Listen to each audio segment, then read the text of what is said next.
Hey guys, Noah here, back with another Avengers Infinity War review.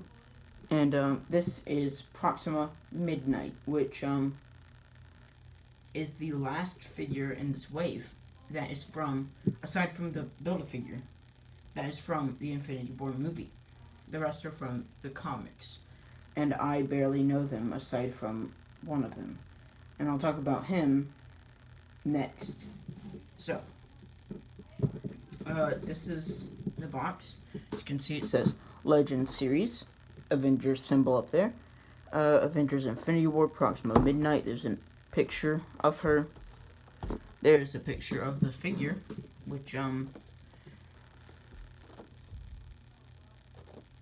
gonna point out this. Look at her eyes there. They're centered. I'll talk about that when I get into, the figure. But, here it says, for her bio, it says, a lieutenant of the Black Order. Proxima Midnight serves Thanos on his quest for ultimate power. That wasn't intended. Something just fell. My review space is cluttered with, the, Infinity War wave. But here you can see with, all the other figures in the line, in the Build-A-Figure. There's that same picture again, and now time for the figure. And here she is. Now, as I mentioned when I was looking at the box, let's focus on the eyes first. I'm just gonna remove her staff and get her arms kind of down. Okay, so look at her face. Her eyes are looking off to this side, to this direction. When on the package, they were looking forward. I don't know if this is a thing throughout the entire, all of these figures, everywhere, but it might just be mine. That kind of ruins the figure for me because, or it really, makes moving the head to look that way a bit redundant because she's already looking that way. So, I'm just gonna stand her there. And for her single accessory, she comes with her staff, which has no paint on it, and it looks just flat. And there she goes toppling over. That's one of my main concerns. Also, another one of my concerns. This is a weapon. It should not be able to do that. I don't think I mentioned this, but the fact that Steven Rogers' shield is made of rubber type material, that also bugs me. It doesn't bug me as much as this, because it shouldn't be. It's still hard plastic, but it shouldn't be able to bend that much. That's just because it's so thin. And also, there's no paint on this thing. And the spearheads here, you shouldn't be able to do that. And, but, you know, I can go in and paint this thing myself if I really am going to be that picky about it. So that just fits in her single holding hand, which is got kind of a trigger finger, so if you want to give her a gun, you can. But she doesn't ever use one in the film, and so she won't have one on my shelf. Get that in her hand, rest it in both of her hands, and then try to get her standing. The problem with this figure is the feet are healed, so it's hard to get her standing, and that's fairly okay stance, but it needs some work, I guess. Alright, sculpt and paint. Her entire body is a new sculpt because she's like not 9 inches tall, but like taller than your average figure. as she's supposed to be in the film. She's super tall. But the paint on this figure is really nice. You can't even see it. I'm sorry for that. The paint on this thing is fairly nice. The head looks nice. The hair is nice. The white and the black and the gold. Nice too. It's really all for the paint. So, now for articulation, I'm just gonna quickly bring in a reference piece to show you how big this figure is. I'm gonna take the accessory out of her hand. I should really cut this part out, shouldn't I?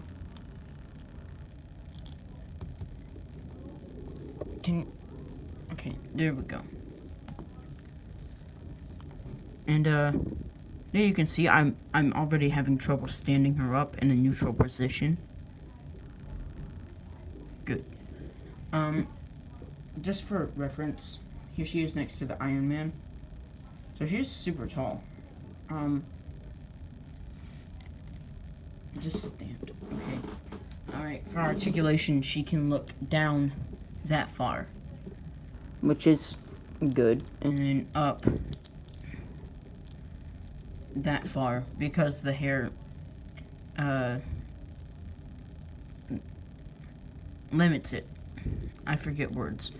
And since she has two different designs for the shoulders, she's the first figure in this wave that I have that can actually go up that far with the shoulder, but she can't do that much on this side because of this shoulder piece, which I'm sure you could remove to get more movement, but I'm not going to since it's a part of the design.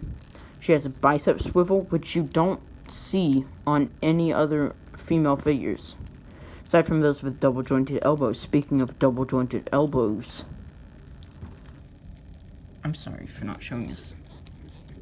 Bicep swivel, double jointed elbow, which angers me. Why can't we have double jointed elbows on all figures and not just the male and sometimes female? It bugs me. Her hand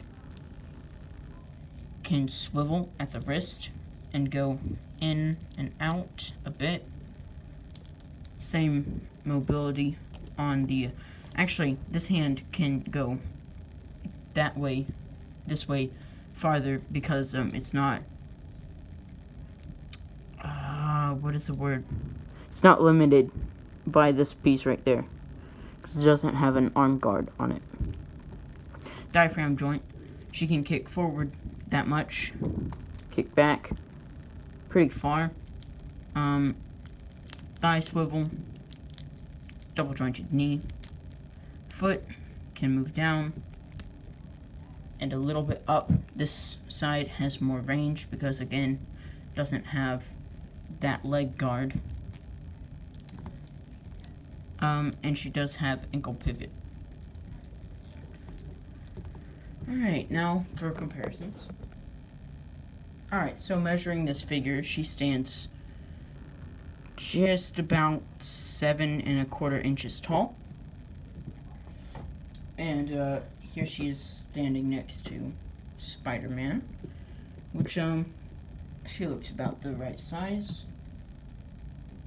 Next to Iron Man. I've already shown this, but there's a better look at it. And next to Captain America. Captain America also has trouble standing. I think she's appropriately sized.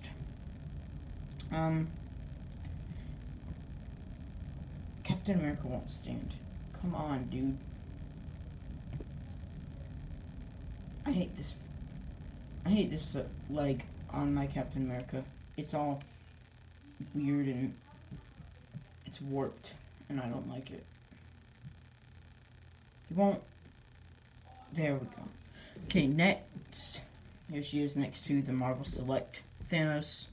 These two could work together, but she's an MCU figure. She will go in the with the rest of the figures, I've decided to go with a mixed display of both comic and MCU figures. And I'll just leave some of them out of the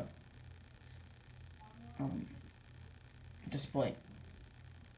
Here she is, finally, next to the Thanos Build-A-Figure piece that she comes with. And this is the torso, which means we can now start to build him. So here is Spider-Man's piece, the left leg of Thanos. There goes Cap. He's going to be a pain in the butt to pose on the final display. So what you do is just pop it on there with no struggle at all. Then you take the head that comes with Captain America and pop it on there. Iron Man doesn't come with any pieces to the Build-A-Figure. I don't know why, but he just doesn't. I think that he might be a bit too small. Or his torso is a bit too small. Maybe his head too. But we'll save that for another time. So, final thoughts. For final thoughts, I don't know. She'll go on the shelf, but I don't really like this figure. It's bland. There's not a lot to it. Like, Spider-Man didn't come with any accessories, and I love this figure. Even though, just because it has... There's an example of her falling over. She should have the Infinity Gauntlet, because she's going to take out half of the display just because she fell over. But this Spider-Man figure has so much more going on, sculpt-wise. Well, she has a lot of sculpt, but it's not cared for. You know, I'm not going to care because she has some lines sculpted in her chest. Or on her leg or something. But Spider-Man, he has texture all over him, and she doesn't. She feels flat, and I don't really like that. But anyway, it's time for this review to end, and I'll see you guys later.